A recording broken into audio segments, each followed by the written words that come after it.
Bonsoir tout le monde. Aujourd'hui, je vais vous présenter le, le livre de Jean-Jacques Rousseau, les deux contrats sociaux, et un peu sur l'œuvre de Jean-Jacques Rousseau. Comme on sait tous que Rousseau a donné beaucoup à la philosophie moderne et il a même contribué à la politique, etc.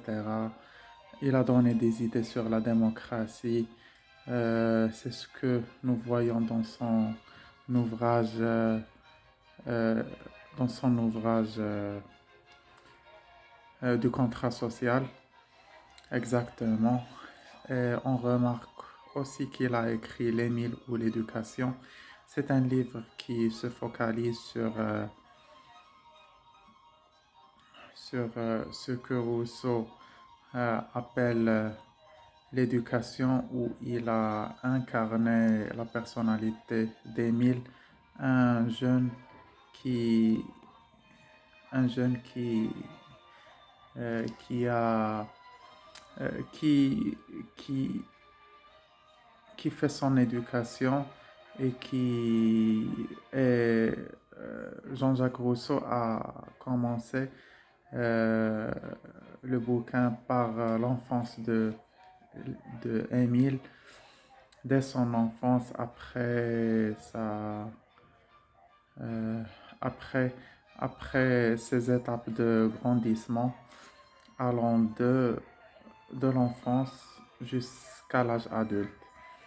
Et in fine, il a terminé avec sa femme qui est Sophie, et il nous a donné une idée sur la femme et comment il faut aussi l'éduquer et pour, euh, pour la rendre prête à être femme, parce que comme on sait tous que à l'époque la femme était seulement ne car Jean-Jacques Rousseau ne s'est pas intéressé sur l'éducation de Sophie, c'est-à-dire la femme. Il a seulement ré- restreint son travail sur Émile, parce que, comme nous savons tous, qu'à l'époque, ce sont les garçons qui sont éduqués et qu'on leur enseigne les, comme vous savez, la théologie, ou bien les sciences, ou bien la philosophie, la littérature, etc. Et il a donné une vision révolutionnaire sur l'éducation des enfants. Il a, il a même dit qu'il ne faut pas euh, rendre les enfants des gens qui apprennent par cœur leurs leçons, mais il faut qu'ils apprennent. Et on remarque aussi euh, qu'il a eu des idées qui sont vraiment très bonnes, parce que actuellement nous travaillons avec le système de Rousseau, car nous savons tous que Rousseau est un philosophe des Lumières du 18e siècle, et on est maintenant au 21e siècle. On voit cette différence, cette différence d'année, et on remarque qu'il a vraiment pensé beaucoup et fournir plus d'efforts et rechercher pour nous donner ce fruit qui est Émile, et ce livre qui est très très intéressant. Revenons maintenant au contrat social. Jean-Jacques Rousseau a même écrit ce livre pour s'intéresser au, trai- au- au sujet politique. Il a donné des idées sur la démocratie des pays. Euh, il a, il a parlé et il a discuté euh, plusieurs thématiques, notamment comment les citoyens peuvent contribuer à la gouvernance et à l'organisation du pays et de l'État, et comment euh, le gouvernement doit entrer les citoyens à donner des solutions au gouvernement pendant les crises, etc. Parce que le citoyen, s'il est impliqué dans le gouvernement du pays, on aura un résultat très bien et on aura une très bonne gouvernance euh, parce que tout l'État est représenté par ces citoyens-là. Aussi, Jean-Jacques Rousseau a écrit les Confessions, qui est la première euh, autobiographie au niveau mondial. Et là, on remarque les grandes capacités intellectuelles de Jean-Jacques Rousseau. Et parce que lui, il n'était pas considéré euh, dans son époque, dans son époque parce qu'il n'était pas célèbre et il a vécu une vie qui est modeste, il n'était pas riche, il est né pauvre et il a vécu pauvre et il a mouru, et il est mort pauvre. Pas pauvre, mais modestement. Pas, contrairement à Voltaire ou bien d'autres philosophes.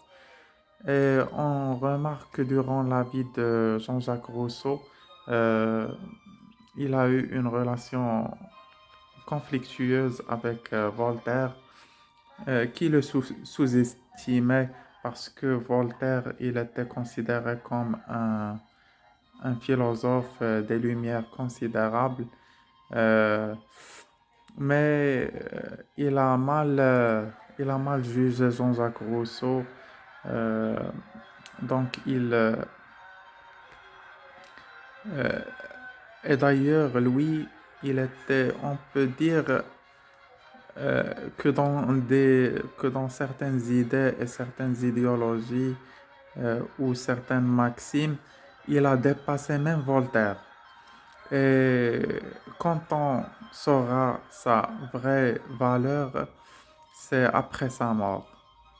Après la mort de Jean-Jacques Rousseau, vraiment, il était une personnalité de valeur parce qu'il a pensé, il a donné beaucoup à l'idéologie, il a inspiré beaucoup d'innombrables écrivains et d'illustres penseurs. Euh, il ne faut pas le sous-estimer euh, le sous-estimer ou bien minimiser sa valeur ou son intellect. On peut ajouter aussi que du contrat social est un véritable ouvrage euh, qui a, qui a, qui s'est intéressé sur la politique, comment les pays doivent être gouvernés. Il a donné des solutions, des idées nouvelles et rénovantes. On peut aussi ajouter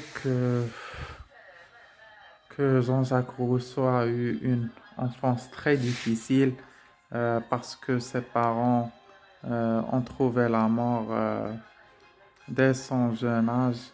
Alors, il partait de maison en maison parce qu'il était orphelin, etc.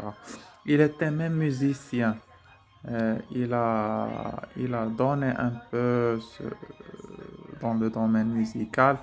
Il était aussi instituteur de musique.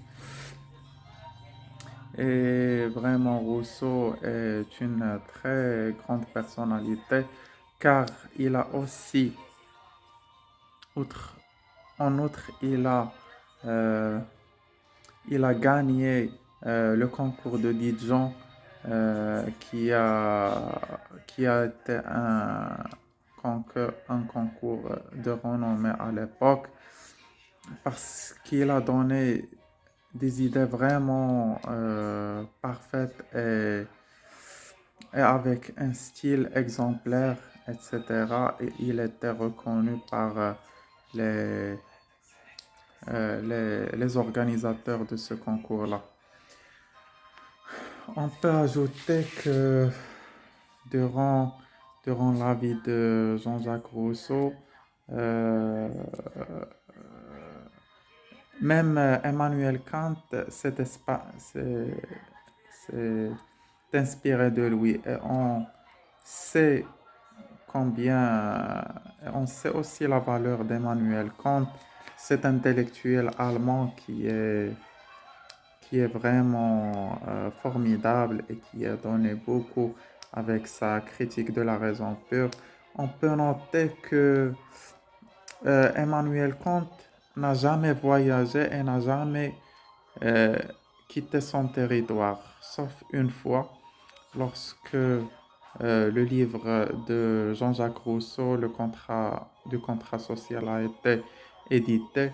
Il a fait il a pris la peine de voyager et il est parti et il a quitté sa ville pour acheter ce bouquin parce que comme nous savons tous que du contrat social est euh, l'œuvre majeure de Jean-Jacques Rousseau et on voit dans les écrits d'Emmanuel Kant que ce dernier s'est appuyé sur la philosophie de notre auteur est vraiment parce que quand on dit Emmanuel Kant, c'est vraiment une personnalité de valeur qui a donné beaucoup à la philosophie et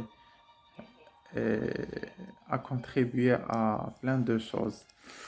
On peut dire que aussi Jean-Jacques Rousseau a contribué à la Révolution française avec Voltaire, etc. Parlons maintenant un peu sur Emmanuel Kant.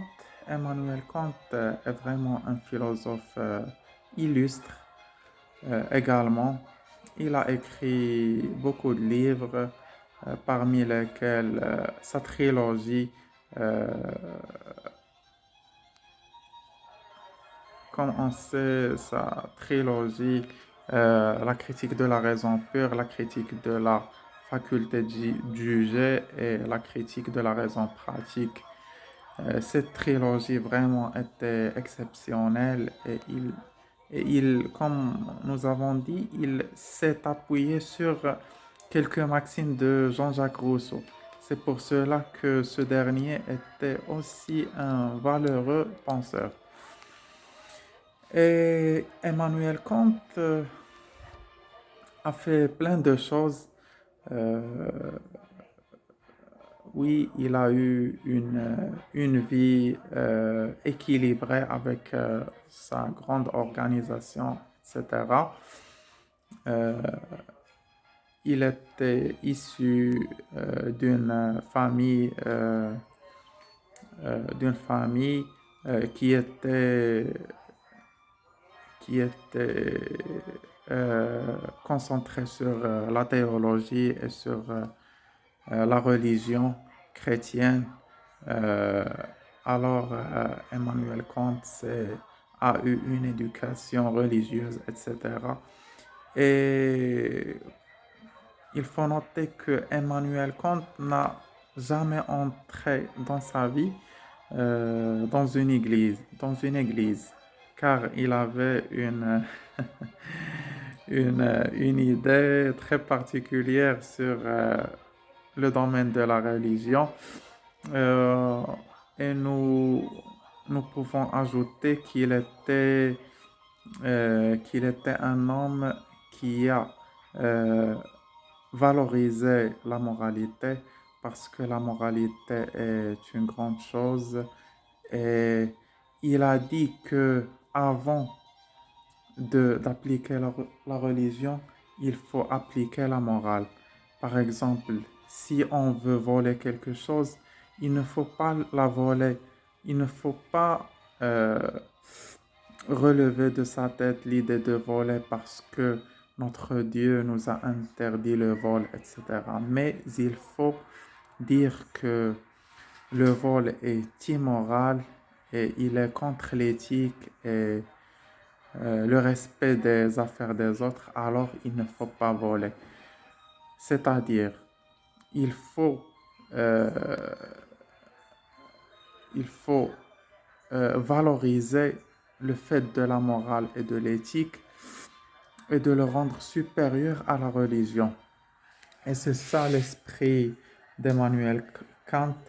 Il, quand il a critiqué la raison pure, il a voulu euh, donner une valeur à la raison et à l'esprit raisonnable et l'esprit intellectuel. Et, et vraiment, c'est une très bonne chose parce que c'est ça, c'est logique. C'est logique.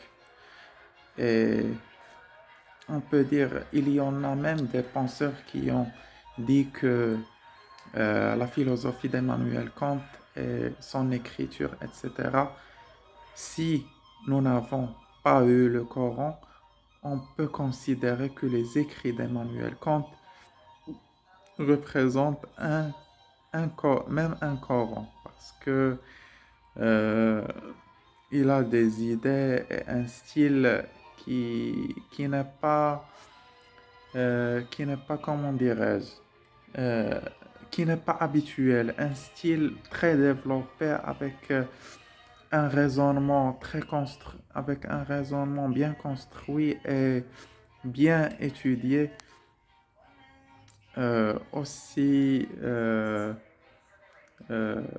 vraiment, les philosophes des Lumières ont révolutionné l'esprit humain durant cette période et durant la période euh, qui a suivi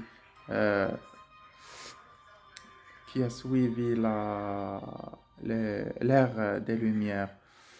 Euh, et pour conclure, je conseille à les gens qui m'écoutent de lire ces ouvrages-là, que ce soit la critique de la raison pure, la critique de la faculté de juger ou bien la critique de la raison pratique,